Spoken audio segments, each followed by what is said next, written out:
Good morning दोस्तों।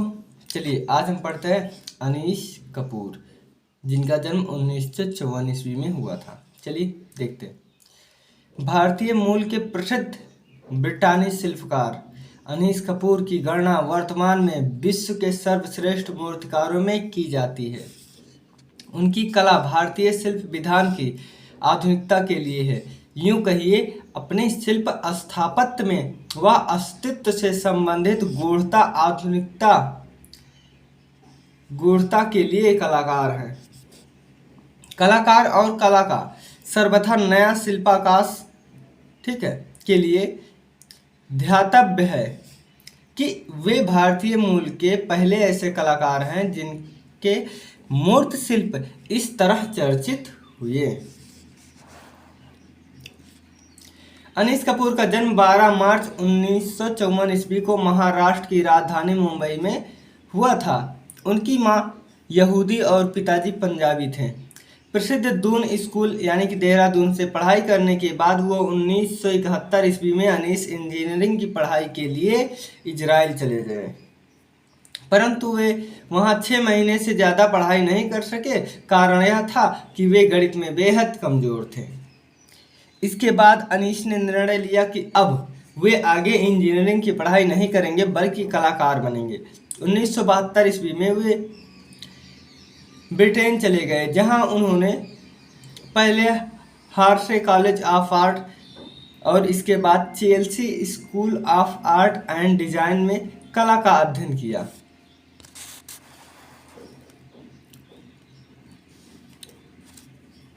अनीश कपूर ने विश्व छवियों को कला कल्पना के अनूठे आयाम दिए हैं। उनका तमाम कार्य कला के रहस्य जगत को पकड़ते हुए अपने तरह का उनका पुनराविष्कार है। उनके प्रसिद्ध शिल्प क्लाउड गेट्स द वेन 2006 में बनाया गया था।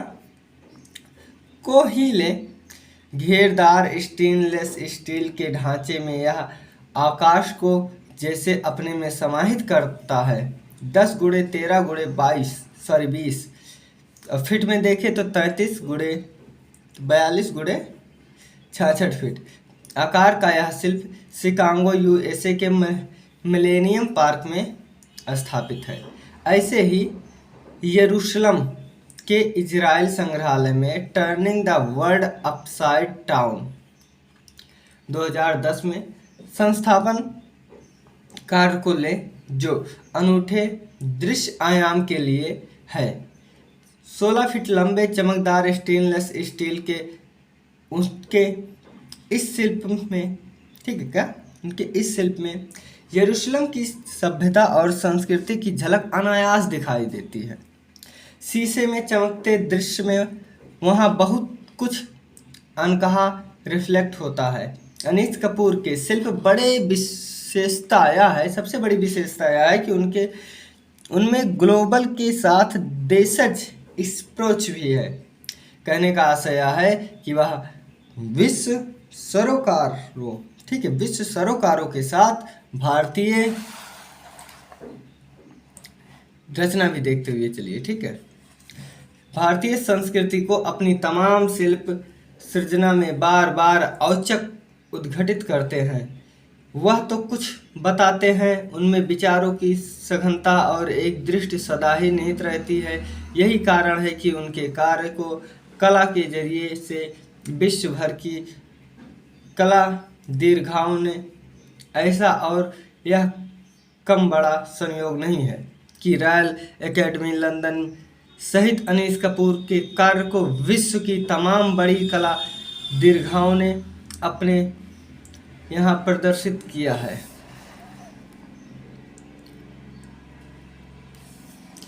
कला की अपनी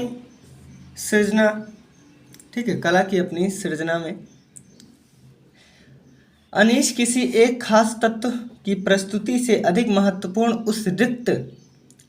उस रिक्ति को मानते हैं जिनमें मानव मन की सोच के तमाम आयाम जुड़े होते हैं। राष्ट्रीय आधुनिक कला संग्रहालय नई दिल्ली की दीवार पर उभार कर बनाया गया उनका एक शिल्प मन मस्तिष्क पर गहरा असर करता है। दूर से देखने पर तो यूं ही नजर आएगा, खाली दीवार के सिवा।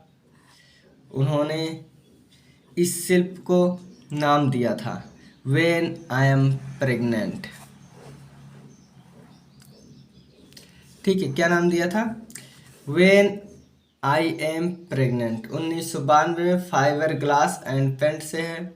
इस शीर्षक पर गौर करते ही दीवार को निहारते हैं तो उसका कुछ हिस्सा बाहर की तरफ कुछ घूमता हुआ नजर आता है। दीवार के पास खड़े होते हैं तो उभार को अनुभूत करना शुरू करते ही हैं कि औचक दीवार पारदर्शीपन से प्रकाश की ओर उन्मुख होती पहले ही सतहों को अपने भीतर समाती नजर आएगी। कुछ नहीं रह जाएगा, सब खालीपन, उभरे हुए हिस्से की स्मृतियाँ।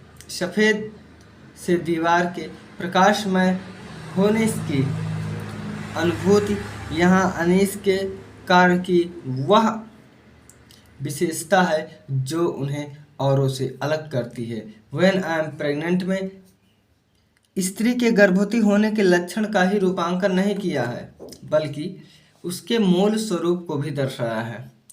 भारत जीवन के किसी एक खास क्षण को पकड़ते उनके जो दृश्यालेख हमारी चक्षुष संवेदना को देते हैं, वह उनकी कलात्मक सूक्ष्मता है।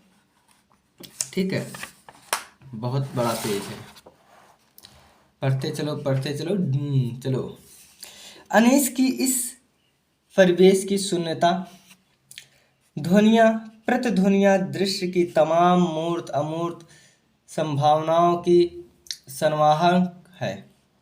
उनके कार्य में यत्र तत्र मिरर का जोर दिखाई देगा। मिरर का मतलब जिसमें छवि को निहारा जा सके, मतलब जो दृश्य को अपने में समाते हुए उसे रिफ्लेक्ट करे।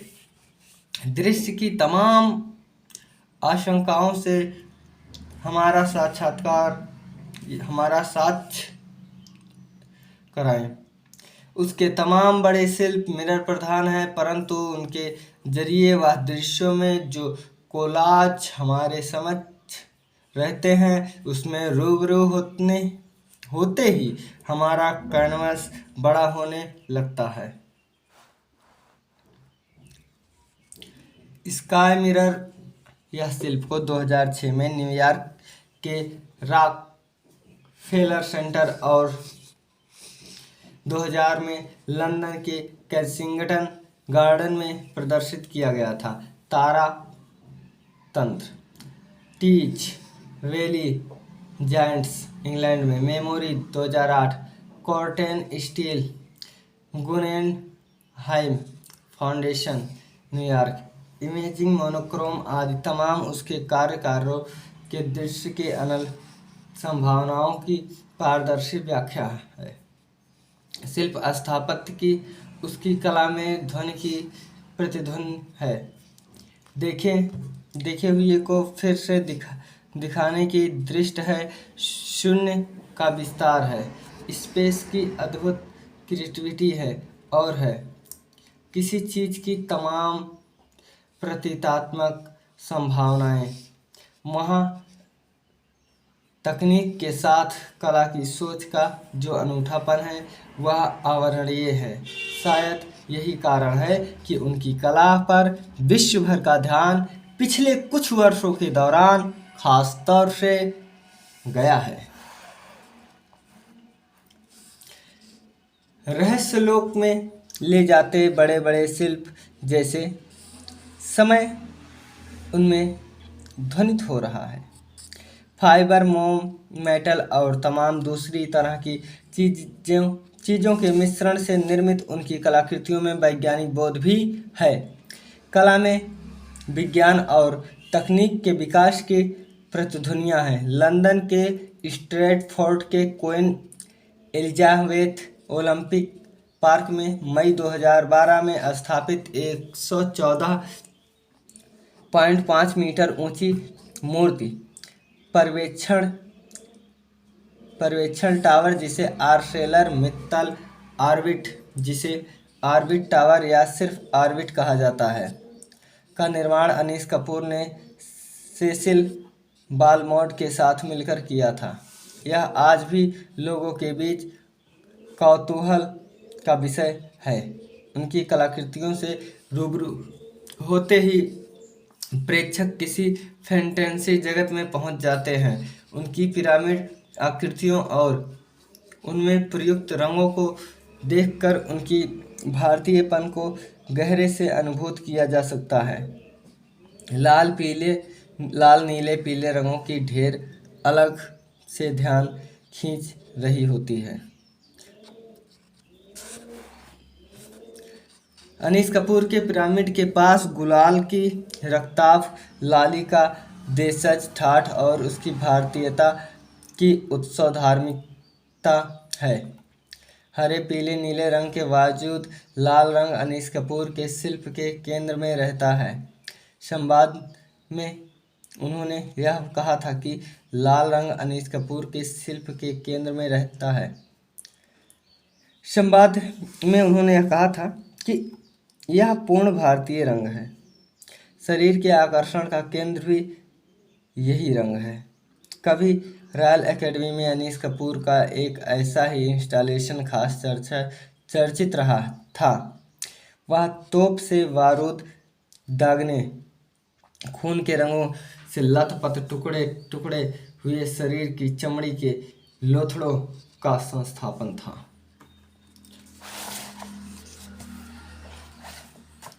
अब इधर आएगी रचना अच्छी अच्छी।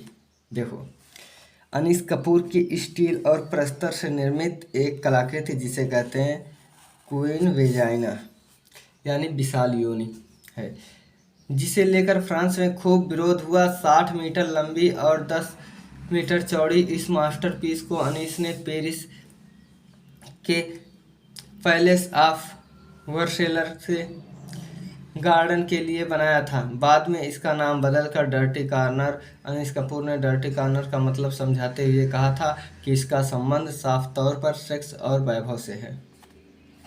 2008-9 में उनके द्वारा निर्मित शूटिंग एट द कॉर्नर मूर्तिशिल्प को पहले तो लंदन की रॉयल एकेडमी में प्रदर्शित किया गया, बाद में इसे मुंबई में भी प्रदर्शित हेतु रखा गया। वर्तमान और भविष्य की संकल्पना पर आधारित यह कलाकृति अपने आप में काफ़ी रोचक है। अनीस की पहली एकल प्रदर्शनी 1980 ईस्वी में पैट्रिस एलेक्जेंड्रा पेरिस में हुई थी। 1990 में वेनिस बिएनाले में उन्होंने ब्रिटिश का प्रतिनिधित्व करते हुए व्यापक पहचान बनाई। 2004 में उन्होंने ग्वांगुझू कोरिया में 5वें ग्वांगुझू बिएनाले में भाग लिया। 2010 में अनीस कपूर की पूर्वव्यापी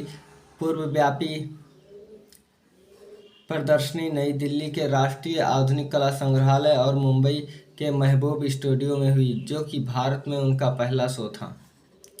अनीस कपूर के वास्तुशिल्प दुनिया भर के संग्रहालयों में प्रदर्शित हैं, मुख्य रूप से museum of modern art, New York tent art gallery, London फैडाजियन प्रेडा, Milan art gallery of new south Wales, Sydney Guggenheim museum, Bilbao D pend museum of contemporary art, टिलवर्ड modern music Sweden, the 21st century museum of contemporary art, कंजावा Japan and Israel museum यरूशलेम इत्यादि में उनकी कलाकृतियों का अच्छा संग्रह है। अनीस को उनकी श्रेष्ठ कला सृजना के लिए देश विदेश से कई पुरस्कार व सम्मान प्राप्त हुआ है। 1990 में वेनिस बिएनाले के दौरान उन्हें प्रेमियो डुमिला सम्मान से सम्मानित किया गया। 1991 में अनीस कपूर को ब्रिटेन का प्रसिद्ध टर्नर पुरस्कार प्राप्त हुआ। 1999 में वे रॉयल एकेडमी के सदस्य के रूप में चुने गए। 2011 में जापान के श्रेष्ठ नागरिक सम्मान प्रीमियम एक्सपीरियंस से सम्मानित किए गए। 2003 में commander of the order of the British empire से सम्मानित किए गए। 2011 में फ्रांस द्वारा order of art and letter से सम्मानित किए गए। 2012 में उन्हें भारत सरकार के तीसरे सर्वोच्च नागरिक सम्मान मिला, मतलब पद्मश्री सम्मान मिला, पद्म भूषण मिला, से सम्मानित किया गया। 2013 में यूनाइटेड किंगडम द्वारा नाइटहुड से सम्मानित किया गया। 2016 में उन्हें प्रतिष्ठित the nano grand for piece पुरस्कार से सम्मानित किया गया। 2017 में उन्हें इजराइल के प्रतिष्ठित जेनेसिस पुरस्कार से नवाजा गया। बस थोड़ा ही और है, ठीक है, देखिए। 1995 में उन्होंने कला इतिहासकार सुसैन स्पिकल से शादी कर ली थी और इस दौरान दंपति इनकी एक बिटिया हुई जिसका नाम था अलवा, एक पुत्र हुआ जिसका नाम था ईशान। अभी ये जीवित कलाकार हैं। ये देखिए, डॉक्टर राजेश कुमार व्यास अनीस कपूर पर जो है विज्ञान एवं तकनीक का अनूठा शिल्पाकाश कला दीर्घा अप्रैल 2012 में इन्होंने पुस्तक लिखी थी। ठीक है, इतना बहुत है। इट्स इनफ, टेक केयर दोस्तों।